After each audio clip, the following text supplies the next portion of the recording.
Hello everyone, আসসালামু আলাইকুম। Welcome back to my channel. আজকের রেসিপিতে আপনাদের সাথে শেয়ার করব কলকাতার জনপ্রিয় একটা স্ট্রিট ফুড এগ রোল।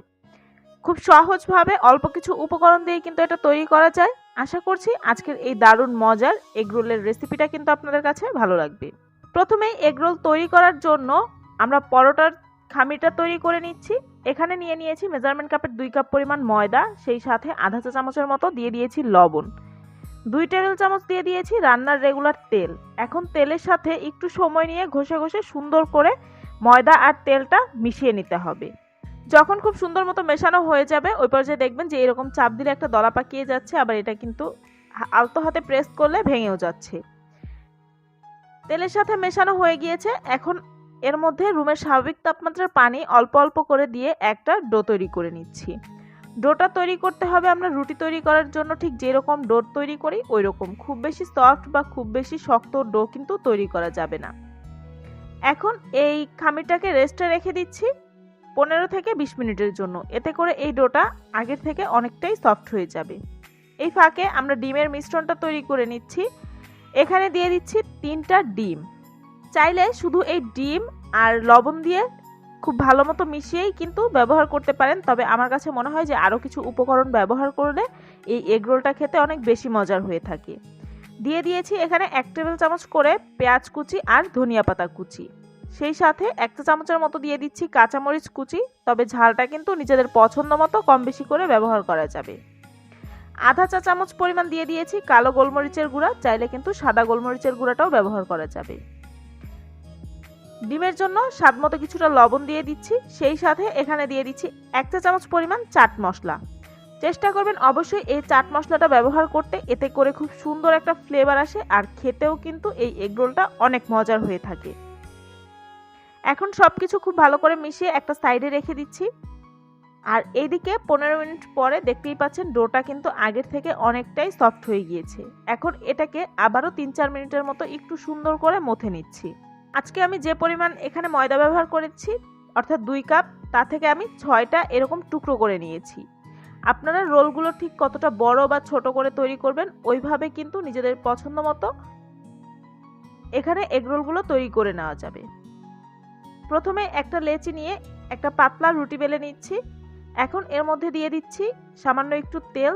তেলটাকে সুন্দর মতো হাত দিয়ে ছড়িয়ে নিয়ে এর মধ্যে কিছুটা ময়দা ছিটিয়ে দিচ্ছি। ময়দাটাও খুব সুন্দর মতো ছড়িয়ে দিয়ে একটা ছুরির সাহায্যে সাইড থেকে একটু কেটে নিয়ে এটাকে এইভাবে করে পেঁচিয়ে নিচ্ছি। কাজটা আমি কিভাবে করছি আপনারা আশা করছি দেখেই বুঝতে পারছেন।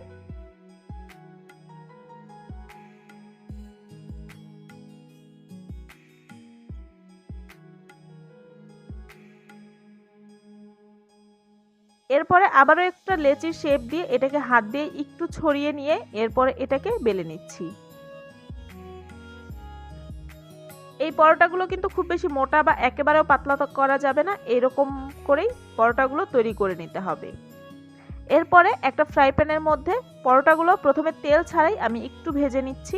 এতে করে পরোটা ভাজতে কিন্তু তেলটাও অনেক কম লাগে আর খুব সুন্দর মতো পরোটার দুই পাশে কালারটাও আসে আর ক্রিস্পিও হয়। উল্টে পাল্টে যখন এরকম করে ভাজা হয়ে যাবে ওই পর্যায়ে এর মধ্যে 1 টেবিল চামচ পরিমাণ তেল দিয়ে পরোটাকে ভেজে নিচ্ছি। পরোটাটা ভাজা হয়ে গেলে এখন প্যানের মধ্যে আবারও দিয়ে দিচ্ছি 1 চা চামচের মতো তেল। এরপরে সেই ডিমের মিশ্রণ থেকে কিছুটা মিশ্রণ এখানে দিয়ে দিচ্ছি। আর ডিমের মিশ্রণটা এখানে কিন্তু নিজেদের পছন্দ মতো বা স্বাদ মতো কম বেশি করে ব্যবহার করতে পারবেন। চাইলে প্রতি একটা রুটির জন্য বা পরোটার জন্য একটা ডিম ব্যবহার করতে পারেন, আবার চাইলে কিন্তু 2টা পরোটার জন্য একটা ডিম ব্যবহার করা যাবে।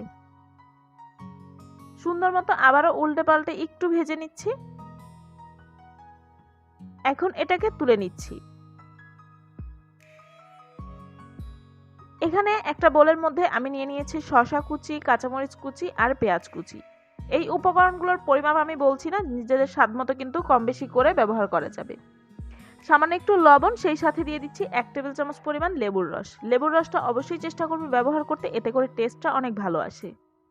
আমি এখানে এই 3টা উপকরণই ব্যবহার করেছি, তবে আপনারা কিন্তু নিজেদের পছন্দ মতো এখানে টমেটো, গাজর এগুলোও কিন্তু কুচি করে ব্যবহার করতে পারেন। হাত দিয়ে আলতো হাতে একটু মিশিয়ে নিচ্ছি। এখন একটা পরোটা নিয়ে এর মধ্যে সেই পেঁয়াজ শসার মিশ্রণটা দিয়ে দিচ্ছি। এরপরে দিয়ে দিচ্ছি টমেটো সস। আমি এখানে শুধু টমেটো সসটা ব্যবহার করেছি।